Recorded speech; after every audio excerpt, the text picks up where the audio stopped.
It was the month of May. The spring of 1915 was running out. The spring offensives were turning into summer battles. There was no end in sight. Nothing like this war had ever been seen. It defied prophecy, it defeated understanding, it had escaped from the control of man.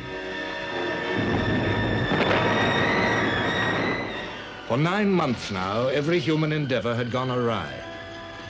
For 9 months, all man's reason, all his ingenuity, all his science had produced only destruction beyond imagining, and sacrifice counted already in millions of lives.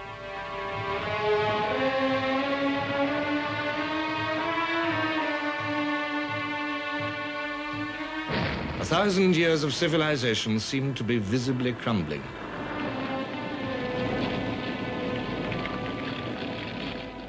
The insatiable guns incessantly demanded new victims.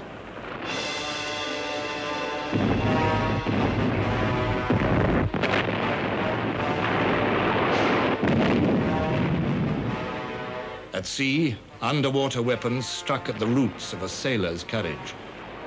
On land, the coming of gas, poisoning the very air that men breathed, seemed to reduce to nothing the virtues of bravery, enterprise, and skill. Not only the soldiers, awaiting the dire chances of each day in their squalid trenches, felt the war's impact. It reached into every village and street with its demands for guns, for shells, for men. It uprooted tradition.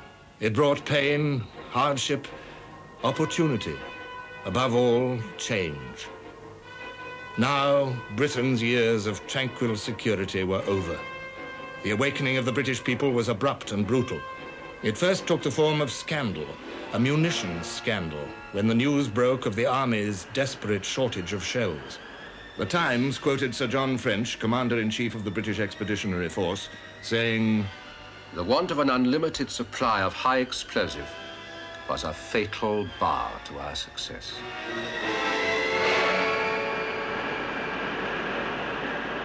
The Daily Mail, the biggest newspaper in the country, deepened the sense of shock by attributing the famine to the nation's idol, Lord Kitchener. This was sacrilege, yet the British were becoming uneasy. For months, the best of their manhood had been pouring into the recruiting offices. It was Kitchener's own summons they had been obeying, the towering hero of legend, K of K, Kitchener of Khartoum. Surely Lord Kitchener could not have sent the army into battle without shells. The shell scandal was only part of a deeper unease about the whole conduct of the war.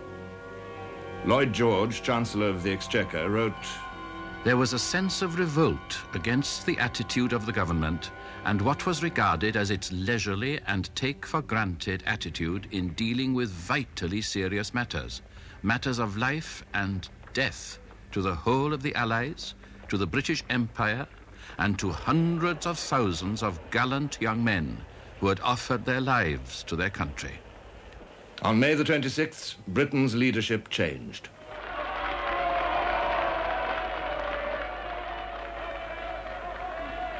Asquith remained, but his government was now a coalition of Liberals, Conservatives, and Labour.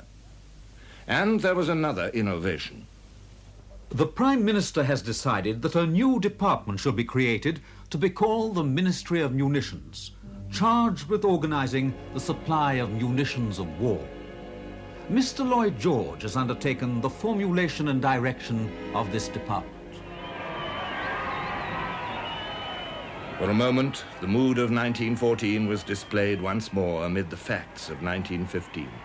Italy declared war on Austria, and crowds packed the streets of London to celebrate and to cheer Italians going home to join up. Cheering was not enough. Within 5 days of his appointment, Lloyd George was rousing the nation to face reality. "We are fighting against the best organized community in the world. The best organized whether for war or for peace. And we have been employing too much the haphazard go-as-you-please methods which, believe me, would not have enabled us to maintain our place as a nation, even in peace, much longer. The nation now needs all the machinery that is capable of being used for turning out munitions or equipment, all the skill that is available for that purpose, all the industry, all the labor, and all the strength, power, and resource of everyone to the utmost. War had outgrown battlefields. It had become the test of a nation's technology. The making of a shell case involves the metal trades, blast furnaces, steel works, iron and steel foundries, forges, stamps, drops and dies, rolling mills, drawn rod and wire works, and behind them the colliery and the iron ore quarry. It requires factories, and these in turn require machinery-covered electrical plant, factory equipment and machine tools, engines, pumps, turbines, road and rail transport, boiler making and constructional engineering work. The explosives for filling and propelling the shell from the gun involve the output of chemical works, dye works, gas works, and a great deal of very careful laboratory experiment, investigation, and testing. Germany lacked none of these things. Her industry, like her army, was organized on the grand scale. Her swift industrial growth had been based on science, on the ruthless exploitation of new ideas. Before 1914, German chemistry had supplied Britain with dyes for dresses and aspirins for headaches. Now Britain had to build her own chemical industry. There was a serious explosives famine, and without explosives, a shell was, in Lloyd George's words, just a harmless steel vase. Equally, it was harmless without a fuse. There were more than 50 parts in a shell fuse, parts that had to fit and work as accurately as clockwork. It was the big German clock and toy industries that made the fuses for the Jack Johnsons and coal boxes, which crashed on the British trenches.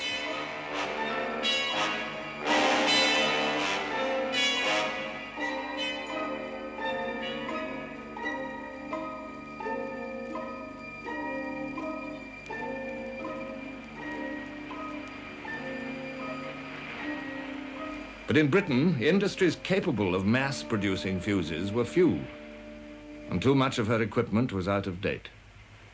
While Kitchener recruited the new armies, Lloyd George began to create new industries. On May the 27th, he walked into his office at the Ministry of Munitions to attack his colossal task. There was a table. I forget whether there were 1 or 2 chairs, but by the orders of the Board of Works, there was no carpet. I believe I had a greater struggle over getting a carpet than I had over getting £50 million for munitions. I said to my assistant, "Look at that table. Look at those 2 chairs." "Yes," he said. "What is the matter with them?" I said, "Those are the Ministry of Munitions." In France, the problems of the home front were even worse. 1/6 of her industry lay in German hands. Mobilization had drained France of fit men. More than 1 million of them had already been killed, wounded, or posted missing. Behind the zone of the armies, France was now a country of women and old men and children. Women delivered the post and the newspapers.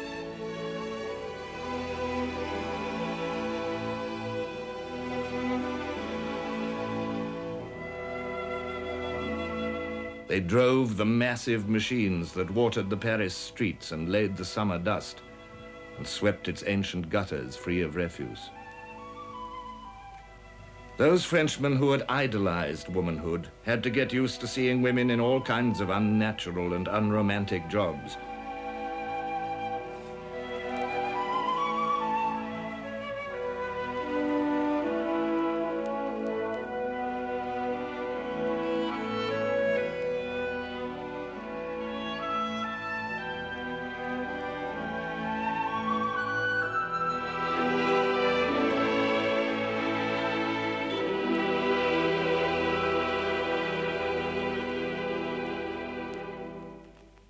The women of France farmed the rich soil with the same love as their menfolk, but they could not supply the same strength and skill.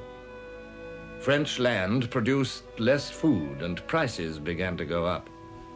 To the kill, but only the first are served.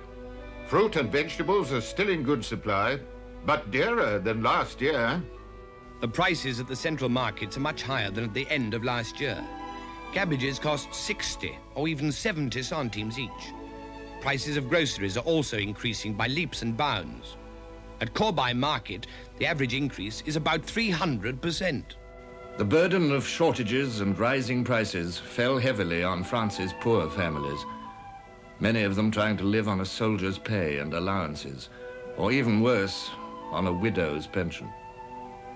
But the nation was still welded together by the patriotic flame of the Union Sacrée.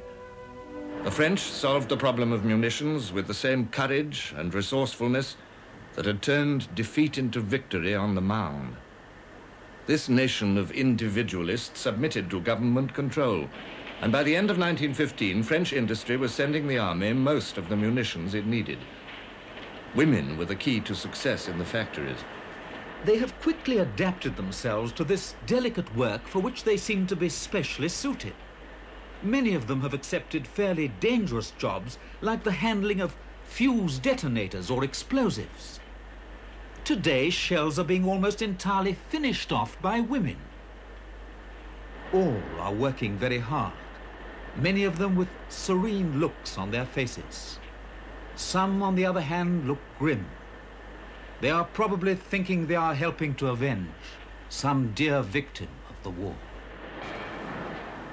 And a few hundred miles away, German women were working with equal devotion. The Germanic empires were now a beleaguered fortress, cut off by the British blockade from the wheat lands of America and the beef of the Argentine. Behind the victorious troops of the German and Austrian armies, who stood everywhere on enemy soil, life was becoming grayer and grimmer. Since January, bread had been rationed, and it now included potato flour. One met people who had come from Berlin and who said that one could not see any signs of a war there. They must be blind. Bread cards are not the only outward and visible sign of the war.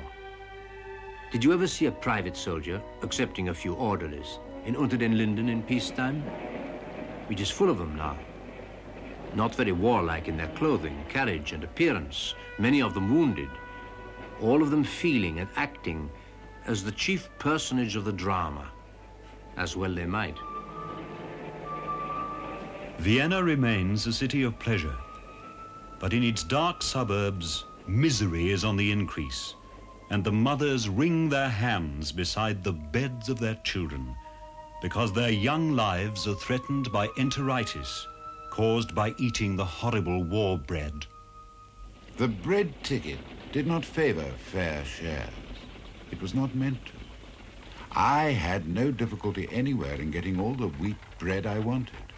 It was taken for granted that I belonged to the class that did not have to eat war bread.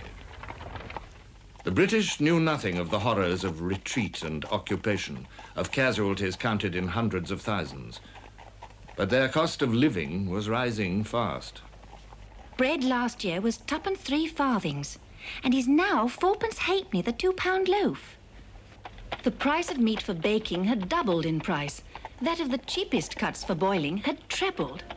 I hardly know how to make ends meet. I have 5 children, and am expecting another in June. We're eating less, and have pawned many things to make up the difference between prices before the war and now. But that can't go on. In Britain, too, the burden of the war was falling most heavily on the poor, and the poor included the families of serving soldiers. Times was very, very hard, and I only had 12 and 6 a week, and therefore I couldn't go out and spend like anyone else. And I used to sit at night and try to do a bit of reading or a bit of sewing with my hands to pass the time away like that. But it was very, very hard, and my times would wonder what he was doing or if he was thinking about me. and wondering how he was going on, when I should see him again, and all things like that. A private's pay was small. So were the allowances for a wife and children. Any official delay in payment meant a trip to the pawn shop. Death or mutilation in the country's service could mean utter poverty for the hero's family. A royal warrant issued by Lord Kitchener said, "A pension or gratuity for the dependents of a deceased soldier shall not be granted as a right. It shall not be granted or continued when the applicant is proved to be unworthy of the award in the opinion of our Army Council, or unless the soldier's services were in their judgment such as to justify the award."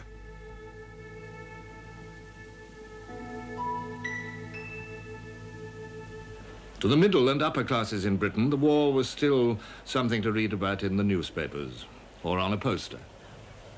The town is vibrant with the call to arms. Posters appealing for recruits are to be seen on every hoarding, in most shop windows, on omnibuses, tram cars, and commercial vans.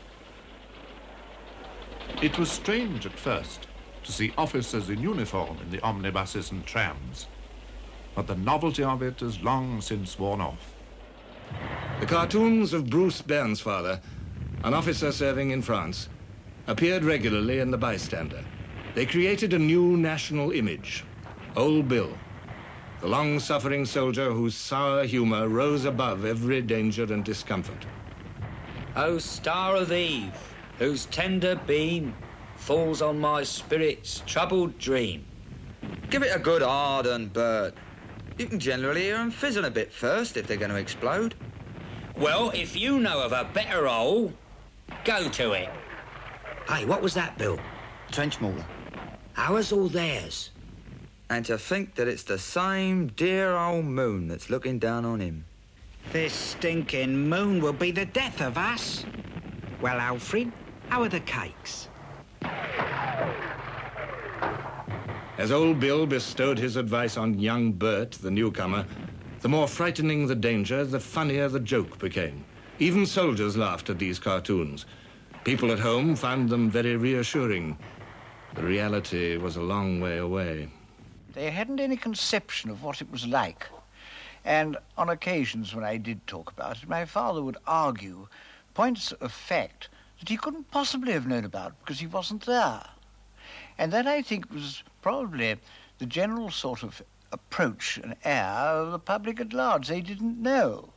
They hadn't any conception, and how could they? They knew that people came back on leave covered with mud and lice, but that was as far. They had no idea of what kind of danger we were in. I think they felt that the war was one continual sort of cavalry charge, that one spent all day and all night chasing Germans, or they chasing us.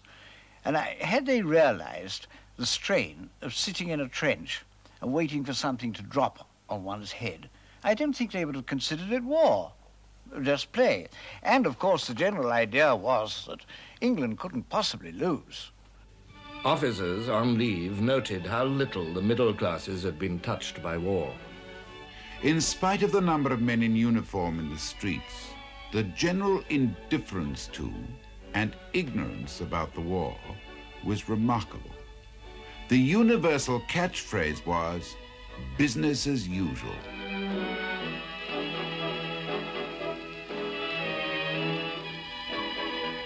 Against this background of business as usual, Lloyd George toured the country to see conditions for himself and to drive forward the industrial revolution which would give the troops the shells and guns they needed. He used all his personal magic, all his ruthlessness. In 1915, I drove Mr. Lloyd George, when he was Minister of Munitions, on his munition tour of Wales, going from town to town. And when we arrived at Newport in Monmouthshire, just as he got out of the car, someone in the crowd shouted out, "Why don't you send out some guns?" Instantly he replied, "Why don't you come and help?" While Lloyd George was touring the country, inspecting, persuading, energizing, The mood of the British was changing. They were becoming grimmer, more bitterly resolved to strike Germany down, no matter what the cost. The violence of war had begun to touch them, too.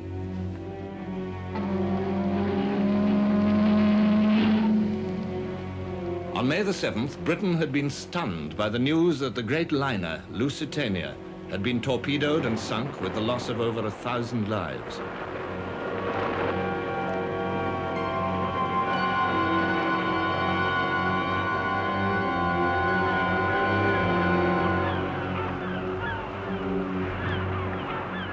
Then the survivors arrived at Liverpool with stories of the ship's last moments. There was a dull, thud-like, not very loud, but unmistakable explosion. As I ran up the stairs, the boat was already heeling over. Just after I reached the deck, a stream of steerage passengers came rushing up from below and fought their way into the boat nearest us. They were white-faced and terrified. I think they were shrieking. There was no kind of order. The strongest got there first. The weak were pushed aside. No children could have lived in that throng. A mass grave was dug for the victims in the Irish town of Cork, and indignation at this apparent act of German frightfulness flared across the country. There was another side to the story. The ship was carrying a small consignment of rifles and shrapnel shells, and her captain had ignored Admiralty instructions on how to avoid known dangers. The German government had advertised in the New York papers that passengers traveled at their own risk.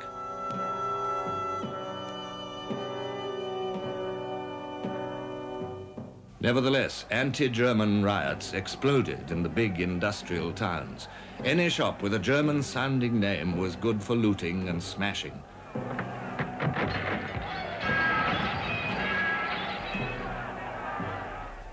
Groups began to form, and somebody rushed round and said Keppel's pork butcher's shop had been broken into by a crowd of women and all the eatables stolen.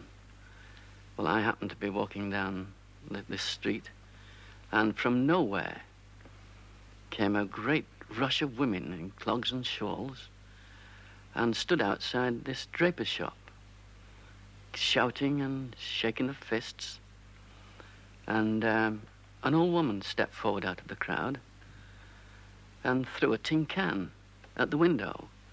Well, it bounced off harmlessly. And that might have been a signal of command.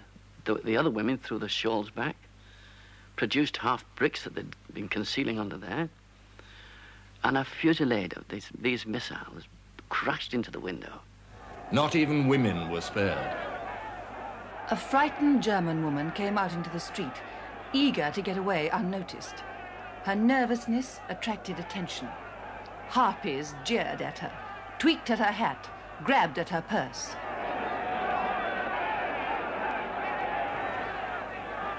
Air raids sharpened the bitter hatred of the home fronts towards the enemy.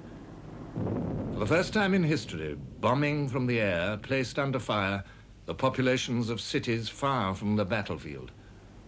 Women and children were being killed, French, German, and now British. The Zeppelins first came to England on the 19th of January, 1915.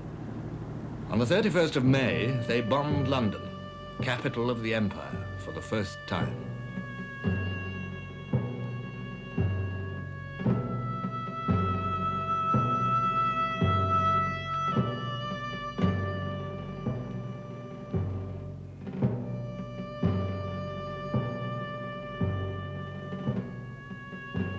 Behind their indiscriminate progress, the raiders left homes wrecked, lives shattered. The word non-combatant had lost its meaning. The rage against Germans mounted, even those who were long naturalized British subjects. A hate campaign was deliberately worked up by John Bull, the magazine with the largest circulation in the country. By this time, we begin to know our Hun. The Hun is always the same. Yes, always the true son of Cain, the man of blood. Though his skin is white, his heart is black. every employee of the state, in government or in the services, of German birth or parentage, should be forced to resign. The innocent must suffer with the guilty. In every country at war, hatred like this seemed natural, even reasonable. The enemy was portrayed as an ogre of horrifying monstrosity, or as a discomfited clown. Dark neuroses lurked beneath the surface of civilian patriotism. Yet the patriotism was real enough. It inflamed the hearts of women as well as men. Some of its manifestations were unpleasantly hysterical. There were women who felt it their duty to force men into the services by every device of scorn and blackmail. I went to the music hall in civilian clothes on one leave, and whilst lined up outside, a lady come along, and about 35, and put a white feather into my hand. I looked at it, felt very disgusted, and there wasn't much I could do about it. As well as being given white feathers, there was another method of approach. You would see a girl coming towards you with a delightful smile all over her face, and you'd think to yourself, my word, this is somebody who knows me. When she got to about 5 or 6 paces from you, she would suddenly freeze up and walk past you with a look of utter contempt and scorn. If she could have spat, she would have spat. But she just did not do that. And that was far more hurtful than a white feather, because it made you curl up completely, and there was no reply because she walked on. Thousands of other women found their patriotic outlet in Lloyd George's Munitions program. These girls were drawn from domestic service, mills, and shops mostly. A lot of very young girls there, and young married women who had come principally to help keep their homes together when their husbands were away, and also many of them felt that they were helping the war effort very much. In Britain, more and more women took over from men as this industrial revolution gathered speed. By the end of 1915, there were 73 national munitions factories, as well as the armaments firms and all the privately owned industries converted to war work. American machines and British improvisation were the tools with which Lloyd George achieved success. The skilled craftsman gave way to the machine minder. Victorian methods gave way to mass production. In the closing months of 1915, the national factories' combined output was 200,000 shells, nearly all of the lighter natures. In the following year, 1916, their total output was nearly 7 million, more than half of which was medium and heavy shell. Not only in munitions did women take over more and more jobs that had always been traditionally a man's. They repaired gas holders. They shoveled coal into the retorts that made the gas. Heavy work, hot and dirty. She's a lassie from Lancashire, just a lassie from Lancashire. She's a lassie I love so dear. The first women conductors appeared on buses and trams. Middle-class girls, too, left their sheltered life in the home and went to work as clerks in offices or became nurses. For women, the war marked a social revolution. While you kiss me sad adieu, when the clouds roll by, I'll come to you. Then the skies will seem more blue down in Lover's Lane, my dearie. Wedding bells will... It was terribly hard, terribly monotonous, but we had a purpose, and we meant to do that work, and we did. There wasn't a drone in the factory, and every girl worked and worked and worked. I didn't hear one grumble, and I hardly ever heard or knew of one that stayed out, because she had her man in mind, and we all had. I myself was working with sailors' wives from the 3 ships that sank, Abuka, Cressy, Hogue, and it was pitiful to see them. If anyone had a letter from France, we just read it, and we got to know all the girls' sweethearts or husbands. We got to know all their Christian names. And when we used to go into the factory in the morning, how's Tommy? How's Dick? How's so-and-so? Have you heard from him? And of course, some would shed a tear and say they hadn't, which meant what had happened to them. Wages were good, and some of the public resented this. They thought the girls in munitions were getting above themselves, forgetting their place. We as munition workers were heartily disliked by the general public. You'll go down the street and people would look at you and say, "Huh, one of those munition workers." Anything derogatory that could be said about you was said about you. It was very uncomfortable sometimes. And I think, as a general rule, the idea was that you made such enormous amounts of money and other people didn't. The most dangerous work of all was filling the shelves with explosive, or making the explosive itself. The clothing we wore was fireproof, the shoes was fireproof, and every time we went out to a meal, we had to take all our fireproof clothing off and put on our outdoor clothing, which took time from our dinner hour. And again, we were searched when we returned in case of cigarettes, matches, or pins, etc. Once or twice we heard, "Oh, so-and-so's gone. Perhaps she'd made a mistake and her eye was out." But there wasn't any big explosion all the time I was there. We sang. We made the little pellets, very innocent-looking little pellets, but had there been the slightest grit in those pellets, goodbye. We got home and we had a lovely good wash. And, believe me, the water was blood red and our skin from then on was perfectly yellow. Right down through the body, legs and toes and toenails even, perfectly yellow. These women were called canaries. Their devotion was essential to the success of Lloyd George's armaments program. Through no fault of their own, they were also the cause of one of Lloyd George's toughest problems in 1915. The men, the trade unions, saw them as a threat to privileges built up painfully over decades and jealously guarded. Unskilled women working machines were a threat to traditional craft skills and methods. They were a threat to the future livelihood of men bargaining with employers who could make huge profits out of the war.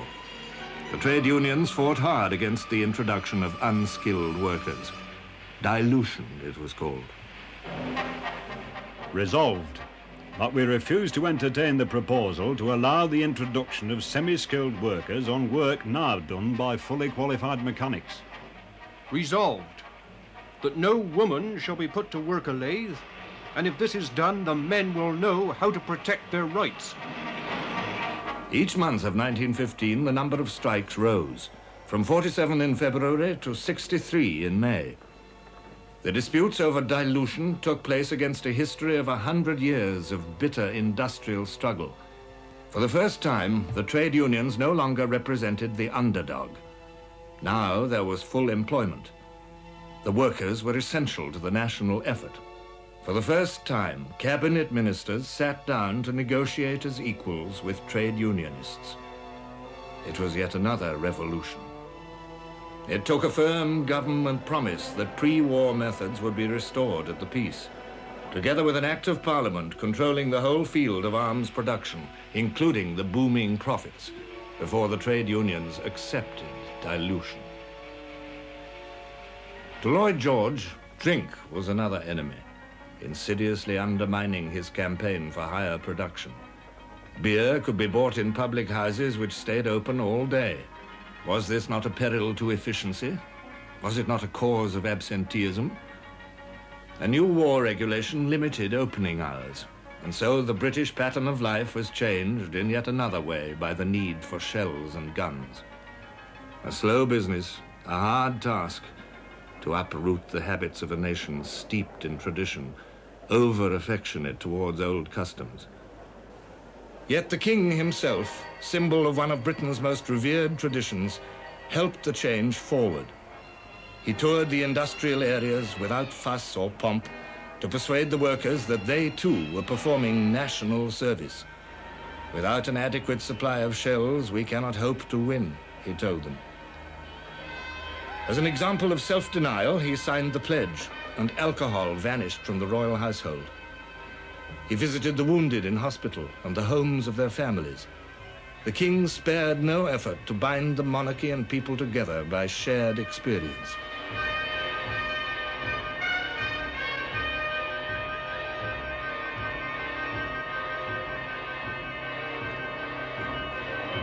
But the impatient war was clamorous with needs, and soldiers paid with their lives when design or manufacture faltered. The money was raised by 5 shillings a week for everybody, and then they introduced a bonus system. You filled so many shells, and after that amount had been filled, you got a bonus for how many more you filled. This was a very bad thing, really, because it led to carelessness. People were not careful. The shells would come back to us as either too heavy or too light, and that was, of course, a very bad thing because they might fall short when they were fired. At present, our high explosive for 18-pounders is so unreliable that we cannot use it in large quantities. We have lost 36 guns in a month by premature explosions. This represents the highest percentage of bursts ever suffered by any artillery on both sides in this war. Even by the end of the year, most of the shells issued to the troops were the result of orders placed under the War Office system which Lloyd George had so attacked. A third of them came from American and Canadian factories. Not until 1916 could Lloyd George's colossal program produce war material in overflowing abundance. Nevertheless, the British were rising themselves, flexing their dormant muscles. Civilians and soldiers, industrial as well as military might, the Allies were moving into total war.